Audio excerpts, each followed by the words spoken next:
Guys, welcome to IR studies और IR classes. मेरा नाम है हीना और आज का जो मेरा लेक्चर है वो है बिजनेस एक्टिविटी के ऊपर based. This is a part 2 lecture. Part 1 की ऑलरेडी वीडियो है जो है meaning and definition of business. आज हम करेंगे इंडस्ट्री एंड कॉमर्स।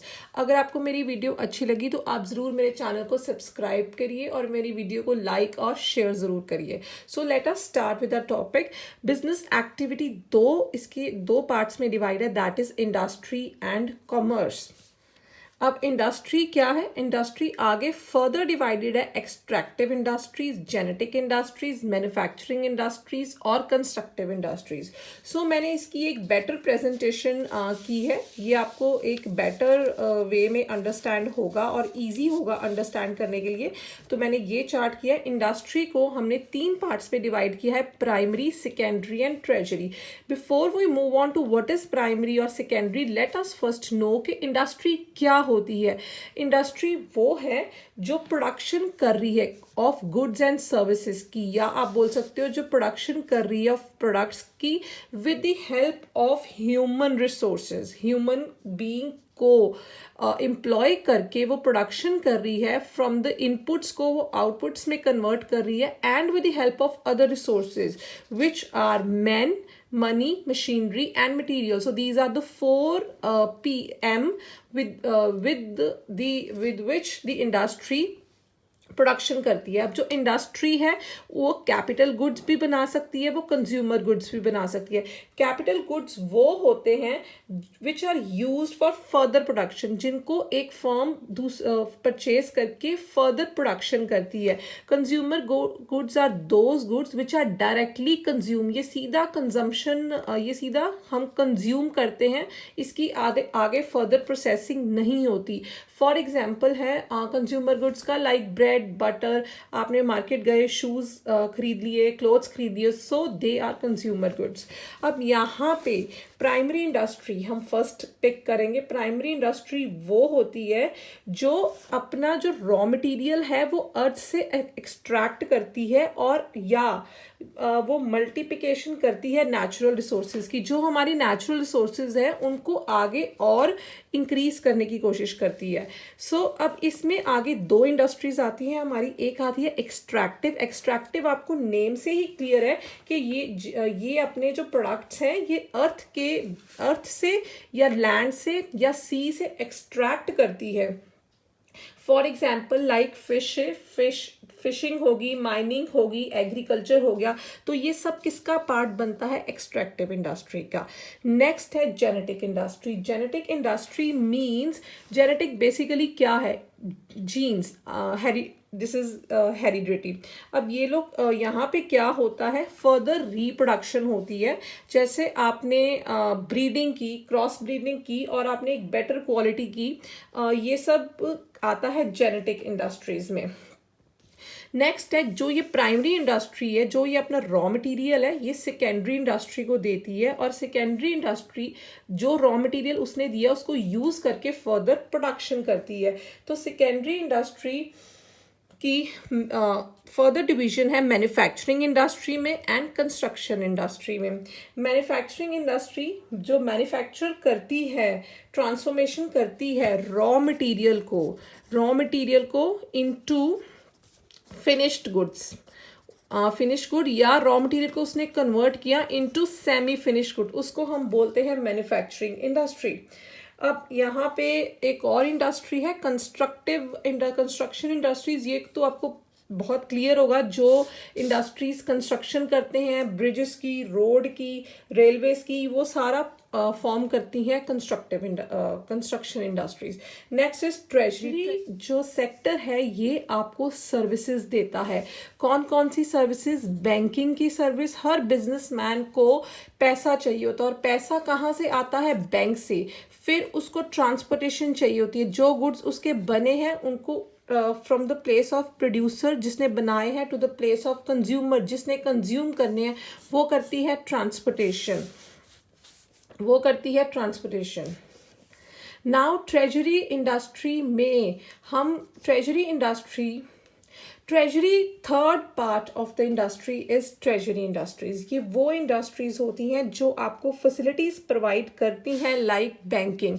कोई भी बिजनेस है उसको अपनी प्रोडक्शन कैरी करने के लिए पैसा चाहिए, सो ट्रेजरी के अंडर, बैंकिंग के अंडर आपको पैसा मिलता है, फाइनेंस मिलता है। अब आपके गुड्स रेडी हो चुके हैं, they need to be transport, उनको जहाँ पे place of production to the place of consumption. Production means जहाँ पे वो बने हैं, मैन्युफैक्चर हुए हैं। कंजम्पशन मीन्स जहाँ पे उन्होंने फाइनली कंज्यूम होना है, वहाँ पे उनको ट्रांसफ़र करना। Is this facility is done by the transportation. और है रास्ते में गुड्स को जब वेयर हाउसिंग इज जब भी गुड्स हमारे बनते हैं वो इमीडिएटली कंज्यूम नहीं होते। There is always a time, एक टाइम होता है फ्रॉम द जो प्रोडक्शन, एक बहुत डिफरेंस होता है 3-4 मंथ्स का, जब हमारे गुड्स बनते हैं और जब कंज्यूम होते हैं। इसके इन बिटवीन जो गुड्स हमारे पड़े रहते हैं, जहाँ पे वो पड़े रहते हैं, दीज आर वेयर हाउसेज। आप इनको गोडाउन्स भी समझ सकते हो। अब हमें एडवर्टाइजमेंट भी करनी पड़ती है अपने प्रोडक्ट की। एडवर्टाइजमेंट मीन्स आपने अवेयर करना कंज्यूमर को कि मेरा प्रोडक्ट मार्केट में आ गया है और वो एक अच्छी क्वालिटी का है। सो हम इन बिटवीन हमें एडवर्टाइजमेंट भी करनी पड़ती है। पैकिंग इज ऑल्सो बहुत इंपॉर्टेंट फंक्शन होता है हर प्रोडक्ट का, जब आपका प्रोडक्ट रेडी हो जाए। So these are the all the services which are provided by the treasury sector under industry. Now let us come to our second part. अगर अब आप देख पा रहे हो तो इंडस्ट्री बेसिकली क्या थी, ये प्राइमरी है और ये सेकेंडरी है। इन्होंने यहाँ पे ट्रेजरी नहीं कवर किया। कुछ बुक्स में जो मैंने ये चार्ट कराया है वो है, कुछ बुक्स में ये है। तो आप अपने आप जो आपको बेटर फील लगता है, जो आपको ज़्यादा अंडरस्टैंडिंग दे रहा है, आप वो कर सकते हो। Next is the commerce. The second business activity जो हमने यहाँ पे करनी है वो है commerce. This is a very important. अब यहाँ पे आपके गुड्स सारे रेडी हो चुके हैं। अब गुड्स को नेक्स्ट स्टेप पे लेके जाना, that means is a commerce part है, कॉमर्स। और कॉमर्स की आगे 2 ब्रांचेस हैं, वो है trade and auxiliaries to trade. तो सबसे पहले हम ट्रेड डिस्कस करेंगे, फिर हम ऑक्सिलरीज टू ट्रेड डिस्कस करेंगे। ट्रेड क्या होता है? Trade is the buying and selling of goods and services. Basically buying क्या होती है एंड सेलिंग क्या होती है? मैंने किसी से गुड्स खरीदे तो दैट इज बाइंग, आगे मैंने बेच दिए दैट इज सेलिंग। तो ये मैं क्या कर रही हूँ? ट्रेड। और इस एक्टिविटी को ट्रेडिंग भी बोला जाता है। लेकिन यहाँ पे सबसे इंपॉर्टेंट चीज़ है कि हमने ये सारा कुछ प्रॉफिट के लिए करना है, in the exchange of money करना है। अगर हम ऐसे ही without aim of earning money हम किसी ऐसी ही का ट्रांजेक्शन करते हैं तो that doesn't amounts to trade. अब ट्रेड आगे फर्दर 2 पार्ट्स में डिवाइड है, domestic trade and foreign trade. Domestic का मीनिंग आप बिजनेस कर रहे हो, आप इसको सपोज करो, ये मैंने इंडिया का थोड़ा अच्छा नहीं बना, पर आप इसको सपोज करो कि मैंने ये इंडिया का मैप बना दिया है। अब अगर मैं, ये हमारी कंट्री है, विद इन दीज ये बाउंड्रीज हैं जिनको मैं ओवर हाईलाइट कर रही हूँ, डबल हाईलाइट कर रही हूँ। अब अगर तो मैं ट्रेड कर रही हूँ विद इन दीज बाउंड्रीज के बीच ही और इंटरनली कर रही हूँ बाउंड्री के बीच में, so that is known as internal trade. अगर जैसे ये इंडिया है, ये थोड़ा सा एक्यूरेट बना है, अब ये इंडिया है और यहाँ पे आप सपोज करो ये चाइना है, और अगर मैं ट्रेड कर रही हूँ इंडिया से चाइना या चाइना से इंडिया, मेरा सामान आ रहा है, तो वो होता है फॉरेन ट्रेड। अगर मैं अपनी बाउंड्रीज को क्रॉस करती हूँ, आउटसाइड माय बाउंड्रीज करती हूँ, तो उसको हम बोलते हैं फॉरेन ट्रेड। फॉरेन ट्रेड हमारा फर्दर डिवाइडेड है import trade, export trade and entry port trade. Import होता है अगर यहाँ पे ये है इंडिया और ये चाइना है, अगर चाइना से हम सामान अपनी कंट्री में मंगवा रहे हैं, बाहर से हमारी कंट्री में सामान आ रहा है, तो उसको हम बोलते हैं इंपोर्ट हो रही है, हमने परचेज की फ्रॉम द, ये चाइना अब अदर कंट्री हो चुकी है, फ्रॉम द अदर कंट्री, सो ये होगी इंपोर्ट। अब एक्सपोर्ट का मीनिंग है, ये जैसे मैंने इंडिया का मैप बना दिया और यहाँ पे ऑस्ट्रेलिया है, इंडिया से सामान जा रहा है ऑस्ट्रेलिया, ऑस्ट्रेलिया ने इंडिया से सामान परचेज किया, अब ये हो गई आपकी एक्सपोर्ट, मींस आपकी कंट्री से सामान बाहर जा रहा है और फॉरेन उसके बदले में आपको जो करेंसी मिलेगी वो करेंसी आपके पास आ रही है, तो वो होता है एक्सपोर्ट। एक नई टर्म है एंट्री पोर्ट। आजकल बहुत लोग ये भी काम करते हैं। फॉर एग्जाम्पल ये है आपका इंडिया और ये है चाइना। मैंने चाइना से सामान खरीदा, चाइना से सामान खरीद के यहाँ पे है UAE, यूनाइटेड अरब एमिरेट्स। मैंने वहाँ पे दुबई, आपको दुबई के नाम से ज़्यादा पता होगा, मैंने दुबई में सामान बेच दिया। एक कंट्री से खरीदा और दूसरी कंट्री में बेच दिया, that is entry port. So foreign trade में 3 चीज़ें होती हैं, import, export and entry port. Late us come with a domestic trade. अब domestic trade means within your country, within your internal boundaries of wholesaler. wholesaler कौन होते हैं? आपको एक एग्जाम्पल से क्लियर हो जाएगा। ये एक फैक्ट्री है, ये एक फैक्ट्री है, वहाँ से एक बंदे ने बहुत बल्क में सामान खरीदा और यहाँ पे जो शॉप्स हैं, ये मार्केट में शॉप्स हैं, इनको जाके थोड़ा थोड़ा सेल कर दिया।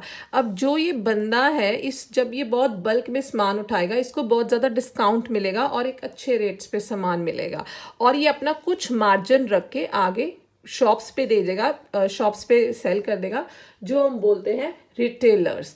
तो होलसेलर्स यहाँ पे आपने अगर कल को बिजनेस स्टार्ट करना है तो आपकी विषय, आप होलसेल ट्रेड में भी जा सकते हो, आप रिटेल ट्रेड में भी जा सकते हो। रिटेल मींस जो यूजुअली आप अगर शॉप्स वगैरह से करते हो वो रिटेल्स होती हैं, यूजुअली इनका जो प्राइस होता है हायर होता है। होलसेलर्स आपको कम रेट्स देते हैं, लेकिन उनकी एक कंडीशन होती है कि आप थोड़े ज़्यादा क्वांटिटी में। एंड रिटेल ट्रेड, अब हमने ट्रेड तो सारा कवर कर लिया है। Trade is very important part. Trade जैसे एक जैसे ह्यूमन बॉडी में हमारी ब्लड एक बहुत इम्पॉर्टेंट चीज़ होती है, हार्ट, हर चीज़ वैसे तो बहुत इम्पॉर्टेंट होती है, वैसे ही जो कॉमर्स है उसमें ट्रेड उसका ब्लड है जिससे वो सारा वर्क करता है। अब इस ट्रेड के साथ हमें कुछ एडिशनल, इस ट्रेड को कैरी करने के लिए हमें कुछ एडिशनल सर्विसेज चाहिए होती हैं। Auxiliaries to trade means additional services to trade, जो transportation, warehouse, insurance, banking, advertisement and packing. इसकी एक मेमोरी टेक्निक है लर्न करने की, वो है BVI, BV tap. BV tap अगर आप देखोगे तो हमने हर लेटर का फर्स्ट वर्ड कवर किया है। B से बैंकिंग, W से वेयरहाउस, I से इंश्योरेंस, T से ट्रांसपोर्टेशन, A से एडवर्टाइजमेंट एंड P से पैकिंग। सो इसको थोड़ा सा मैं टाइम लगाऊंगी बिकॉज ये बहुत इंपॉर्टेंट टॉपिक है आपका, ऑक्सिलरीज टू ट्रेड। ट्रांसपोर्टेशन हमने थोड़ा सा ट्रेजरी में भी ये चीज़ डिस्कस की थी, यहाँ पे हम थोड़ा डिटेल में डिस्कस करेंगे। ट्रांसपोर्टेशन मीन्स जब हमारे गुड्स बनते हैं तो वो हो जहाँ पे वो रेडी होते हैं वो होती है प्लेस ऑफ प्रोडक्शन, और जहाँ पे उन्होंने उनकी हम सेल करते हैं, उनको फाइनली सेल करते हैं, वो होती है place of consumption. So goods को हमने ट्रांसफ़र करना है from the place of production to place of consumption. ये तभी पॉसिबल होगा अगर हम ट्रांसपोर्ट करेंगे। फॉर एग्जांपल अगर आपके गुड्स बॉम्बे में हैं और आपने उनको लुधियाना या जलंधर या चंडीगढ़ में सेल करना है तो उनको बॉम्बे से इधर लेके आना पड़ेगा। वो कैसे पॉसिबल होता है? ट्रांसपोर्टेशन रेलवेज में होती है, रोड की भी होती है, एयर की भी होती है। Next is warehouse. Warehouse they are basically your godowns, जहाँ पे हम गुड्स को स्टोर करते हैं। गवर्नमेंट के भी होते हैं, ये प्राइवेट भी होते हैं। तो जब भी हम गुड्स बनाते हैं, उनकी प्रोडक्शन होती है, उसी टाइम हम उनको सेल नहीं करते, वो कुछ देर पड़े रहते हैं। जहाँ पे वो हम उनको रखते हैं वो है warehouse. Next is insurance. अब इन दोनों एक्टिविटीज़ में आपको डर है कि आपके गुड्स को डैमेज हो सकता है, फायर का, थेफ्ट का, या कोई भी आपका प्रोडक्ट डिटीरियोरेट हो सकता है अगर वो पेरिशेबल है। तो हम उनको प्रोटेक्ट करने के लिए हम क्या कराते हैं? अपने प्रोडक्ट की insurance. So it is also a important activity आपके ट्रेड के साथ जो कंसर्न है। Trade means buying and selling के साथ। अब आपको ये एक इम्पॉर्टेंट चीज़ है बैंकिंग। इतना पैसा हम अपना नहीं लगा सकते, बहुत गवर्नमेंट फॉर्मेलिटीज़ होती हैं, बहुत इंक्वायरीज़ होती हैं कि अगर आपने बिजनेस खोला आप इतने इतने करोड़ कहाँ से लेके आए ये वो। तो हम कुछ पैसा, वैसे होता भी नहीं है, तो कुछ पैसा हम बैंक से लेते हैं। तो पैसे को हम कॉमर्स में बोलते हैं फाइनेंस। तो आपने अभी नोटिस किया होगा हर जगह आप मनी नहीं यूज़ करोगे, आप यूज़ करोगे फाइनेंस। तो हर बिजनेस को फाइनेंस चाहिए होता है, पैसा चाहिए होता है। वो कौन देता है? बैंक्स देता है। या आपने कोई ट्रांजैक्शन करनी है, अगर मैंने बॉम्बे से कोई सामान मंगवाया मुंबई से और मैं लुधियाना बैठी हूँ, तो मैं थ्रू बैंक्स के थ्रू ट्रांजैक्शन करती हूँ। सो banking is also very important activity associated with your trade. Another point is your advertisement. आपके प्रोडक्ट्स बन गए, बट हाउ, कब एक कंज्यूमर को, कस्टमर को पता चलेगा इस प्रोडक्ट के बारे में? It is only and only possible through the advertisement. आप चाहो तो एडवर्टाइजमेंट न्यूज़ में दे सकते हो, न्यूज़पेपर्स में दे सकते हो, रेडियो पे, टेलीविजन पे, आप पैम्फलेट्स दे सकते हो, होर्डिंग्स लगा सकते हो, banners, anything, it's your wish. आपने कैसे अपने प्रोडक्ट को उसकी एडवर्टाइजमेंट करनी है। The last one is your packing. Another important element of the auxiliaries to trade is your packing. Her product को अट्रैक्टिव, सबसे पहले पैकिंग एक प्रोडक्ट को प्रोटेक्ट करती है उसको, सेकेंडली वो उसमें वैल्यू ऐड करती है, थर्ड वो उसको अट्रैक्टिव बनाती है। So packing is a important feature of the auxiliaries to trade. Packing एक साइलेंट सेल्समैन भी उसको बोला जाता है, क्योंकि अगर आपने कोई प्रोडक्ट खरीदना है, आपको किसी से पूछने की जरूरत नहीं है इसमें क्या है, ये वो सब कुछ एक पैकिंग के अंडर उसमें एक्सप्लेन होता है, उसमें लिखा होता है। So these were the auxiliaries to trade and they are very important from your examination point of view. Thank you.